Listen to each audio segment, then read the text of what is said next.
নয়নাকে propose করার জন্য নয়নার জন্য স্পেশাল রিং কিনতে এবার কুসুমকে সঙ্গে করে নিয়ে গেল আয়ুষ কুসুমকে জ্বালানোর জন্য। হ্যাঁ বন্ধুরা, ভিডিওতে লাইক দিয়ে দেখতে থাকুন। যে মুহূর্তে কিনা আয়ুষ কুসুমকে জ্বালানোর জন্য কুসুমকে ফোন করে বলতে থাকে যে জানো তো ও কুসুম, আমি নয়নার জন্য একটা বিশেষ স্পেশাল গিফট কিনতে চাইছি, কারণ আজকে আমি ওর সঙ্গে প্রথমবারের মতন দেখা করব এবং আমি ওকে দেখা মাত্রই আমি ওকে প্রপোজ করতে চাই, ওকে স্পেশাল ফিল করাতে চাই এবং আমি ওকে বোঝাতে চাই যে ও আমার জীবনে ঠিক কতটা জুড়ে আছে এবং ও আমার জীবনে ঠিক কতটা ইম্পর্টেন্স রাখে। ঠিক সেই সময় এই কথা বলা মাত্রই কুসুম যখন বলতে থাকে যে ছোটো সাহেব, এটা বড্ড বেশি বাড়াবাড়ি হয়ে যাচ্ছে না? কারণ আজকে আপনি প্রথমবারের মতন তাকে সামনাসামনি দেখবেন এবং এতে করে আপনি এতটা এক্সাইটেড হয়ে যাচ্ছেন যে আপনি তাকে আজকে দেখেই নাকি তাকে প্রপোজ করে ফেলবেন। আপনার মনে হচ্ছে না এটা বড্ড বেশি বাড়াবাড়ি হয়ে যাচ্ছে? তাছাড়া আপনার পরিবারে কেউ যদি একবার জানতে পারে তাহলে তার রক্ষে থাকবে না।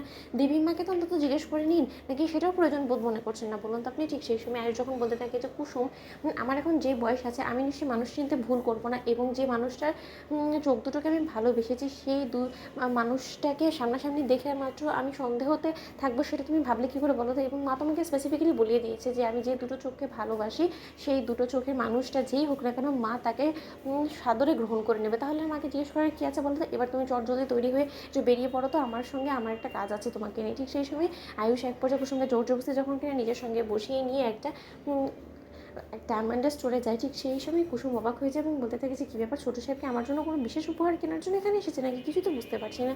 ঠিক সেই সময় কুসুমের সামনে যখন কিনা আয়ুষকে সেই স্টোরের স্টাফ জিজ্ঞেস করে বসে যে স্যার আপনি ঠিক কী দেখতে চাইছেন, আপনি যদি আমাদেরকে বলতেন তাহলে আমাদের বার করতে সুবিধা হতো। ঠিক সেই সময় আয়ুষ যখন কিনা বলতে থাকে যে আমি একটা আসলে এঙ্গেজমেন্ট রিং চাইছি, কিন্তু সেই রিংটা একদমই স্পেশাল হতে হবে এবং এমন একটা ইউনিক ডিজাইন হতে হবে যেটা কিনা অন্য কোনো মেয়ের হাতে আর দেখা যাবে না এবং এই স্টোরের সব থেকে এক্সপেন্সিভ যেটা হবে সেটাই আমার চাই। ঠিক সেই সময় কথা বলা মাত্র যখন কিনা সে স্টাফ বলতে থাকে যে অফকোর্স স্যার, কিন্তু সাইজটা কী হবে? ঠিক সেই সময় আয়ুষ বলতে থাকে যে আপনি ডিজাইন দেখান, সাইজটা আমার উপরে ছেড়ে দিন, আমি সেটা ঠিক ম্যানেজ করে নিতে পারবো, কারণ ও আমার কল্পনার মধ্যেই আছে। আমি ঠিক ভালো করে বুঝতে পারবো, আন্দাজ করতে পারবো যে ওর হাতে ঠিক কতটুকু সাইজের রিংটা অ্যাটাচ হবে। ঠিক সেই সময় কুসুম বলতে থাকে যে বাবা, অদৃশ্য মানুষটাকে এতটা জেনে গিয়েছে অথচ সাথের মানুষের যে চোখটা হুবহু ওই লোগোর সঙ্গে মিলে যায় সেটা সে বুঝতে পারছে না। ঠিক সেই সময় কুসুম যখন বলতে থাকে যে ছোটো সাহেব, আমাকে এখানে এনে আমার সময় লস করার কি মানে আছে বলুন? আমাকে এখানে কেন এনেছেন বলুন?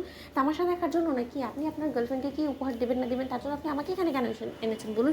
ঠিক সেই সময় আয়ুষ বলতে থাকে যে বারে, আমি তাকে দেখিনি ঠিক আছে, কিন্তু এক্ষুনি যে সে সাইজ জিজ্ঞেস করলো তাহলে সাইজটা আমি কী করে অনুমান করবো? তার জন্য তো তোমার হেল্প নেওয়ার জন্য তোমাকে এখানে এনেছি। কারণ আর যাই হোক না কিন্তু তুমিও মেয়ে মানুষ, তো অবশ্যই তুমি নয়নার আর সম্পর্কে না জানলেও কি, কিন্তু যতটুকু তোমাকে বলেছি সেটার উপর আন্দাজ করতে তুমি একটা বলতে পারবে। আর তার থেকেও যদি কোনো কিছু না হয় তাহলে তোমার রিংয়ে যে মাপ হবে সেটাই নিয়ে নেবো। ঠিক সেই সময় কুসুম বলতে থাকে যে অসম্ভব, আমি কোনো মতেই আপনি যে রিংগুলো বাছাই করবেন তার মধ্যে থেকে কোনোটাই আমি আমার হাতে পড়বো না।